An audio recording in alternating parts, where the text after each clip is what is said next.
Now, good morning children. Today we will start with genetics. As in the previous classes we have already done with mitosis and meiosis. Genetics, to understand genetics we have to refer a little bit to meiosis. Is it? So, diploid, haploid, these terms are to be known, and I have already explained you what are these. So, to start with genetics, what is genetics? It is a study of heredity and variation. What is heredity? The characters which are transferred from one generation to other, that is heredity. And what is variation? Variation is the difference in two individuals belonging to the same species. Is it? I am different from you. Alright, so this is what is variation. And heredity, the characters which are inherited from one generation to other, that is heredity. Now, before we start with the heredity and variation here, I will be teaching you first the history of certain things which happened in the history about the father of our genetics, his experiments, his findings. We will work on that, and then we will come to our chromosome and our inheritance, and inheritance I will be teaching later on.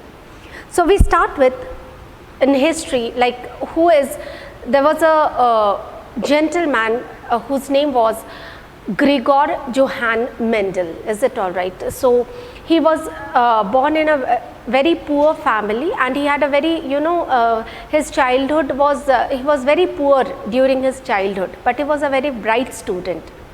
So, he got admitted, one of the teachers from his village only, he was born in Austria. So, he only the teacher from his village, he only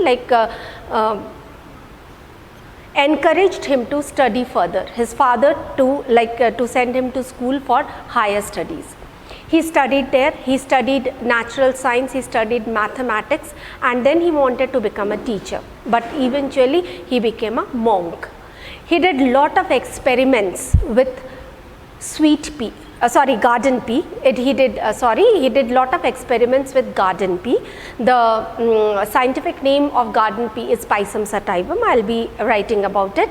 He did, and he found out some of his, he got lot of he found lot of things regarding his experiments.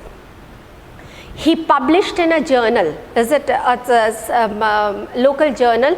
He published his paper as experiment on plant hybridization, but his work was much ahead of his time. What he explained was much ahead of his time. His work was not recognized at all. There are basically few reasons. His journal, it was circulated in a very small place, it was not known to many people.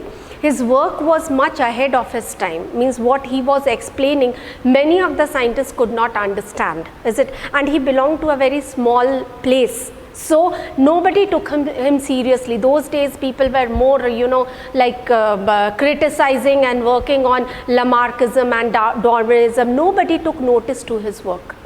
Later on, and he got very, very frustrated. He was psychologically affected that he became sick. He was born in 1822 and he died in 1884.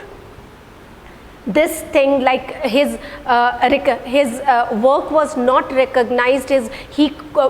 He produced proofs also, but nobody took a notice. This affected him a lot, is it clear? And due to which his health deteriorated, and finally he died in 1884. Is it? Much later, in 1901, his work was rediscovered, and it was found that what he said was absolutely correct, and he was the first person who could explain genetics properly. Those days he did not know about meiosis, he did not know about haploid and diploid cells, but in spite of this, he had the things which he had given, the results of his work was of course much ahead, and what we are, these days scientists they are pursuing with those work. There are later on lot of variations came in, but what he did and what he explained was absolutely correct. Now, let us come to his work.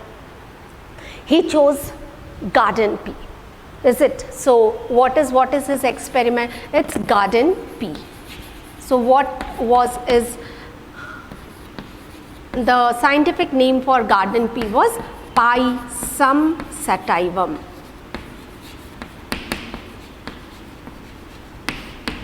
Pisum sativum. Is it? Of course, capital P, small, genus, species. So Pisum and sativum.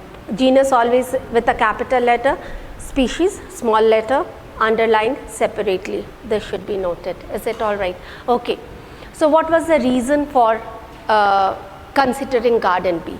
The first reason was it has a short lifespan. Garden pea has a short lifespan. That means during the fruiting season, during the during the season when not fruiting, when this garden pea plant grows, many generations could be produced. Is it clear? One generation, the babies from that plant, again babies. It has a short lifespan. All right.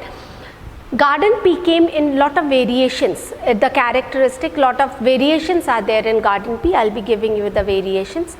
This is naturally a self-pollinating plant. The flowers are self-pollinated, no cross-pollination. But if cross-pollination is done artificially, fertilization occurred. So what am I saying? Like you have done in class 9 also. Self-pollinating plants, if you are cross-pollinating, always cross-pollination is not accepted. It is not always it is accepted. Sometimes the flowers do not accept cross-pollination and fertilization fails. Is it clear? But in this case, he saw that these are self-pollinating flowers, and if they are cross-pollinated, then also fertilization occurs. These all things I'll explain in detail. These plants required minimum care. Minimum care. Is it all right? So that is the reason he chose these short lifespan, lot of contrasting characters. Is it clear?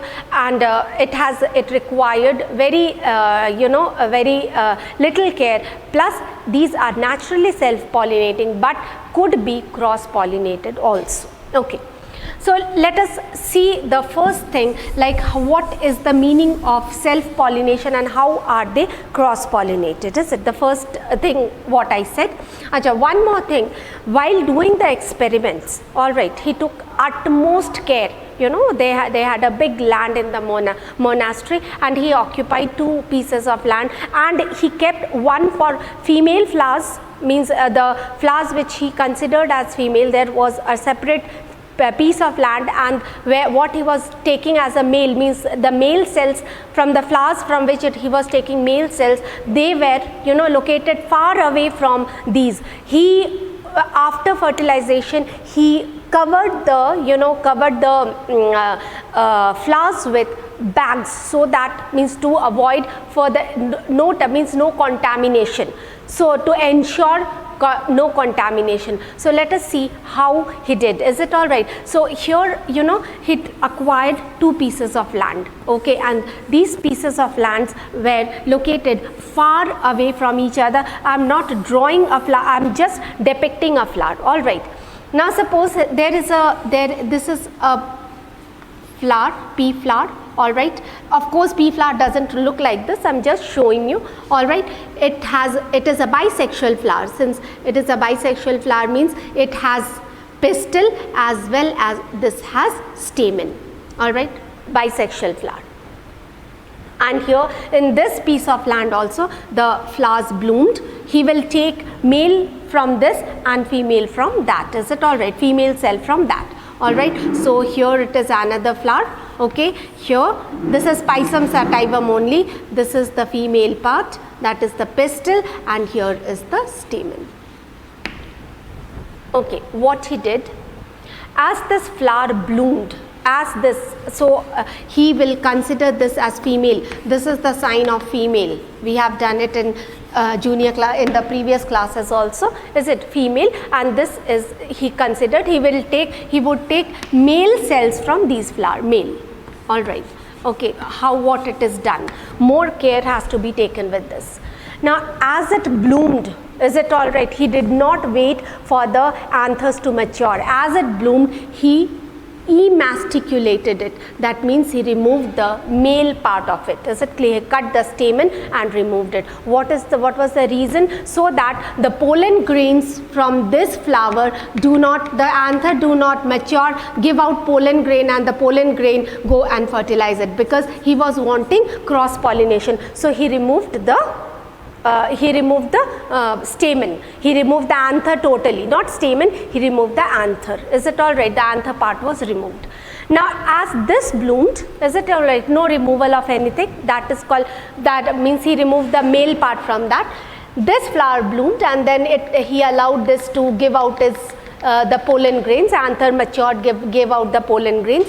He collected these pollens with the help of a brush and dusted it on the stigma. Is it all right? So what is taking place? This is artificial pollination. How it is artificial pollination? The pollen grains from this is collected and it is, purposely dusted on the female part, the stigma of this flower. All right. So this is what is, and after it is done, he covered the flower with a paper bag, cloth bag. Is it all right? Muslin bag. He covered it with a muslin bag. Why did he do? So that no contamination, no other pollen can come and settle on this. Is it clear? He ensured that this flower is receiving pollen from that flower only. No other pollens are coming and getting, it is means air can always carry pollens. There are possibilities. Self pollination though for sure will not happen, because the female part is already removed. Is it all right? And cross pollination he had done, and he didn't want any other pollen to come and settle on the stigma. So to ensure it, he covered it with a cloth bag. Those days there were no plastic bags. These days usually we use a plastic bag. Is it all right? And this is done today also. This process is done today also. And when he did, he found that the pollen fertilized the egg cell. So what is pollen? Pollen is carrying the male cell. Pollen is carrying the male cell. Is it clear? You have done in class 9. And what is this? So this pollen is coming from this flower. So male cell is coming from this flower, and the female is present inside the ovary. Here is the egg cell present. Is it all right? And egg cell is present in this flower. Is it all right? Male nucleus from this, female nucleus from this. That is how is the cross pollination taking place, and it was followed by fertilization. That means it led to the formation of fruit and seed. This is the first thing. Second thing, what he noticed that this particular plant, Pisum sativum, had lot of Pisum sativum. Pisum sativum had lot of contrasting characters. What are the contrasting characters? When he saw the height, when he saw the plant, is it clear? There he noticed two types of heights.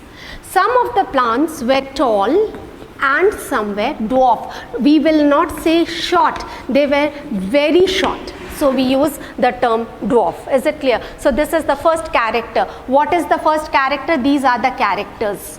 We call these as the characters. Okay, height is the character. What are the forms of the character? Tall and dwarf. Is it all right? Then he saw the color of the flower. Color of the flower. What was the color of the flower of these plants? Some of the plants produced purple flower and some produced white flower. Fine, okay. Then the color of the seed.